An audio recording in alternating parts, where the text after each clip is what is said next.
Lalo kang lumaban kung pababayaan mo lang sila, pababayaan mo yung mga fake news.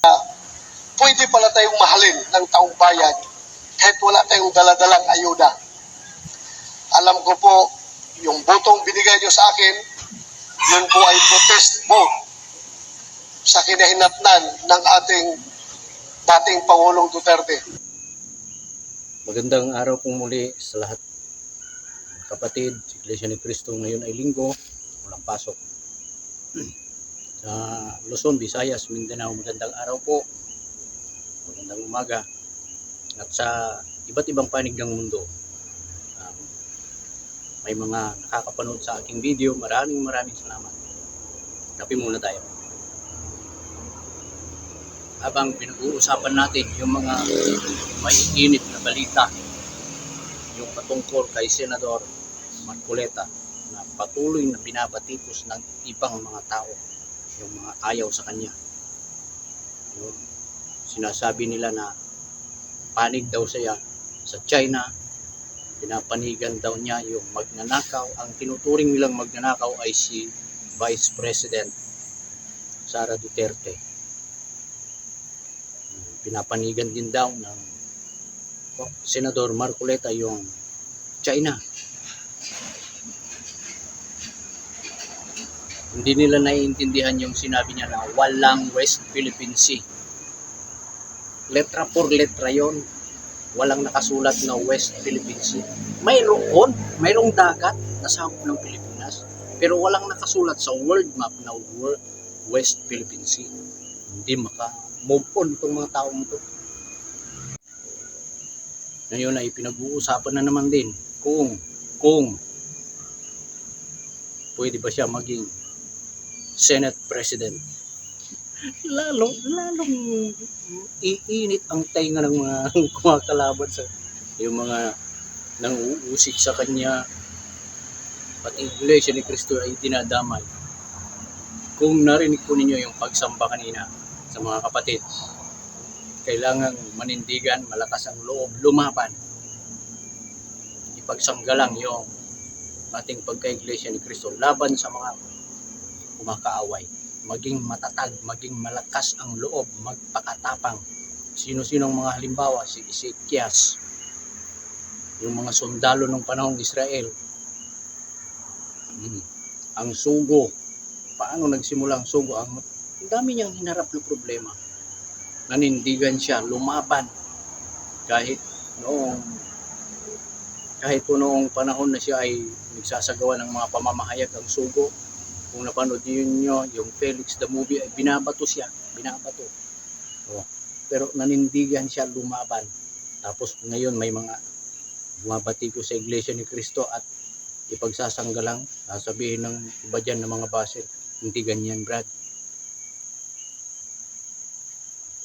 Ayusin mo. Binubuyo mo yung mga kapatid. Utos nga, lumaban ka. Lalo kang lumaban kung pababayaan mo lang sila, pababayaan mo yung mga fake news. Sabihin ng ibang makakapanood sa mga yon, ay totoo pala, hindi sila kumikibo. Ano nangyari sa Iglesia ni Cristo? Hindi naging kawawa, hindi ka kikibo dyan, hindi mo ipagsasanggalang yung pananampalataya mo, ay hindi ka tunay na Iglesia ni Cristo. Sabi nga ni Apostol Pablo ay yung pagka-Iglesia ni Cristo ay kagaya ng tumatakbo, manlalaro na tumatakbo. Manindigan ka, marami kang makakalaban dyan. Kailangan makipag-unahan ka. Ganon ang tunay na Iglesia ni Cristo. Ito, balikan po natin si Senador Marcoleta. Paano ba siya nanindigan sa batas? Paano nanindigan sa katwiran? Paano niya ipinaglalaban yung batas? Hindi yung tao, yung kanya. Ibig ko sabihin, yung batas ang pinipilit niya sa kanyang mga kasamahan. Ito, panoorin po natin. Tuwid ko at sinasabi ko sa kanila ang paraan. Pero ang nangyari, itinuring po nila akong kalaban. Kapag ako po'y nagsasalita sa House of Representatives at binabanggit ko ang lahat ng mali nila para bang ako'y kaaway na nilang lahat. Noon pong ang budget ng Vice President ay sinusuri, sinabi ko sa kanila hindi ganyan ang paraan. Ang sabi ko, hindi naman tayo ang dapat magsuri, mag-audit kung paano ginamit yung confidential funds ng Vice President. Meron po tayong Commission on Audit. Kahit kailan ay hindi naging katungkulan ng House of Representatives na kami ang mag-audit. Commission on Audit lang. Ang sabi ko sa kanila, hindi ninyo ginagawa ito dahil sa sinasabi ninyong inquiry in aid of legislation. Gagamitin nyo lamang ito para i-impeach ninyo ang Vice President. Ito po'y nangyari noong Oktubre 2024. Nangyari po ang hindi dapat mangyari. Totoo, in-impeach nila ang Vice President at ginamit nila yung di umano ay hindi. Ayun, matibay niyang pinanindigan yung batas. Yung batas ang sinusunod niya. Ang sabi niya, hindi ganyan. Mayroong dapat mag-audit. Ibig sabihin, ilagay sa batas. Sinong mag-audit? Commission ng audit. Eh, bakit? Nung sinaway niya yung mga kasamahan niya, nagalit sila sa kanya. Tinanggalan siya ng mga committee sa Kongreso. Ngayon, nasaan yung mga nang-aaway sa kanya? Nasaan yung mga nang maliit sa kanya? Sa kanyang kakayahan? Wala na. May mga nagko-comment noon, pupulutin sa kangkungan, nanumpa na, naiproclaim na bilang senador, si Senador Marcoleta. Pero ito ang pinagdaramdam ko, itong ABS-CBN. Napansin nyo ba? Noong si Senador Marcoleta na ang tinatawag na, binabasa yung proclamation, malabo. Maraming video na malabo patungkol sa kanya, yung ABS-CBN na yan. Tapos, nung binabanggit yung salitang proclaim as elect, Senate, elect, proclaim. Yung proclaim, naputol, cut nila.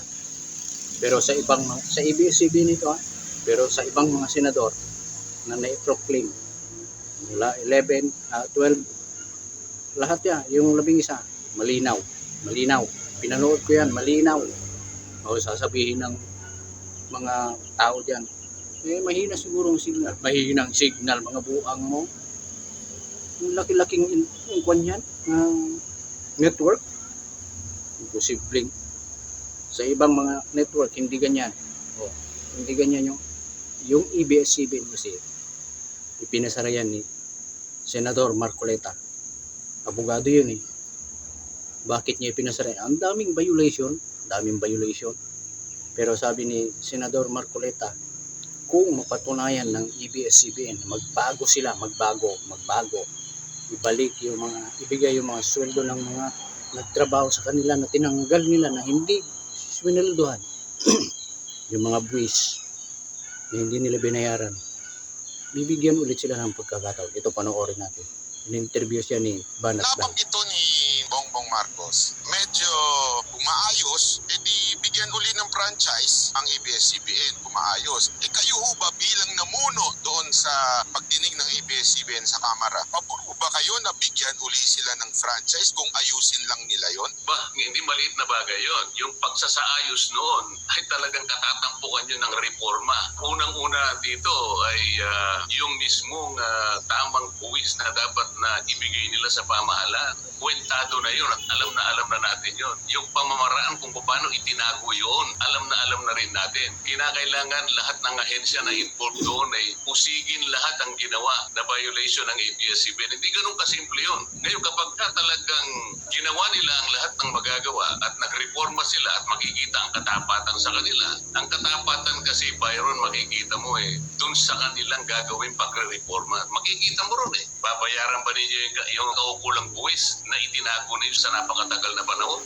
Kung lahat ng ito'y pananagutan nila, ay palagay ko naman ibigyan natin ang pagkakataon. Sino naman tayo na hindi magbigay ng pagkakataon samantalang nakita natin ang kaseryosohan ng kanilang pagre-reforma at paggalang sa batas. At ang gagawin nilang commitment ay mula ngayon ay hindi na namin uulitin ang ginawa naming pagbabaliwala sa mga umiiral nating mga batas. Para ho malinaw kasi ayaw Ganoon nanindigan ang Senador Marcoleta. Kung ano yung nasa batas, sinusunod niya. Kung ano yung nakasaad sa batas, yun ang susundin niya. Hindi yung nagsasariling kalooban. Ang sabi nga ng pagsamba kanina, na pinangasiwaan ng tagapamahalang pangkalatan kay Eduardo V. Manalo, sumunod sa tuntunin, sumunod sa aral, panghawakan yung mga aral, huwag kang lumabag. May mga nagsasalita dyan, mga pumupuna, mga nagsasabi, huwag ninyong pansinin ang inyong leader. Para saan yung leader? O, para saan yung leader kung hindi mo susundin? Ha? Ikaw, Munting Tinig TV, para saan ang leader? Yung presidente, para saan yung presidente? Binabatikos mo nga yung mga nang-aapi sa presidente ngayon, Bongbong Marcos. Kung ano-anong sinasabi mo laban sa mga kumakaaway sa presidente. Tapos sasabihin mo, huwag sundin ang leader. Sino ba ang leader sa Pilipinas? President Bongbong Marcos. Yung mga kumakalaban sa kanya, tapos pinagsasanggalang mo, tapos kami na Iglesia ni Cristo susundin namin ang pamamahala, leader namin, sasabihin, huwag niyo sundin yung leader ninyo. Nabuang ng tawhana o. Minok yun. Yan ni mok no. Ganyan po, balikan natin si Senador Marcoleta.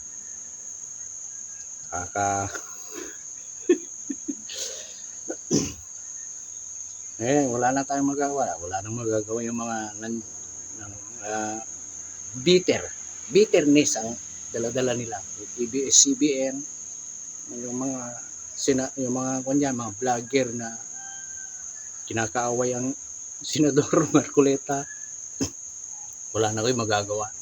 Nandun na sa Senado yun. Magsisimula na sa Hunyo ang trabaho nila bilang senador. At may balibalita na gagawin siyang Senate President.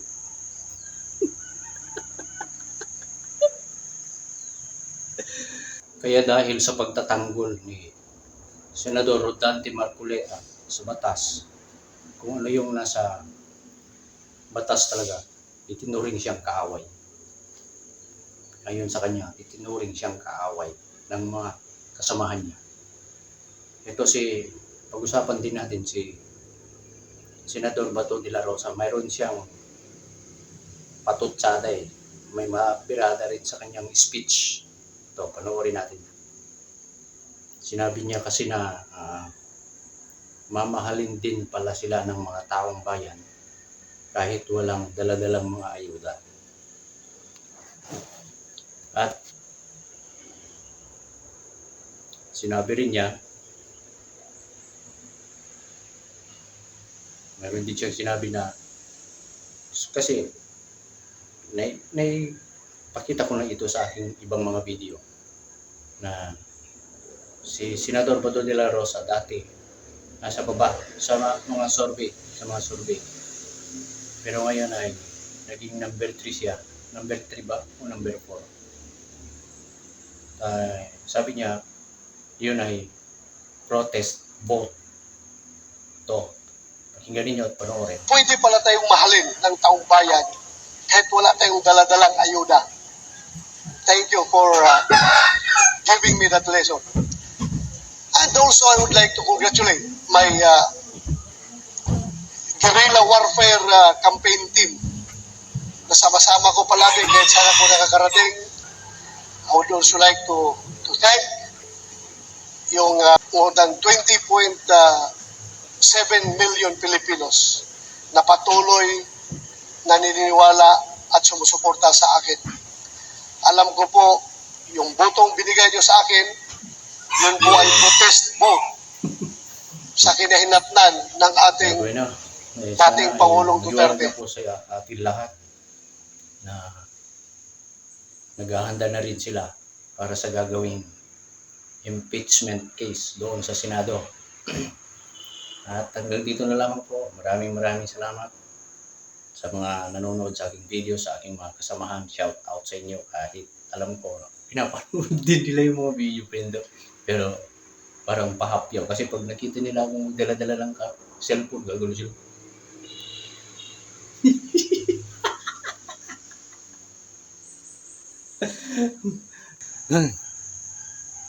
Okay, maraming salamat po at patuloy ninyong panonood.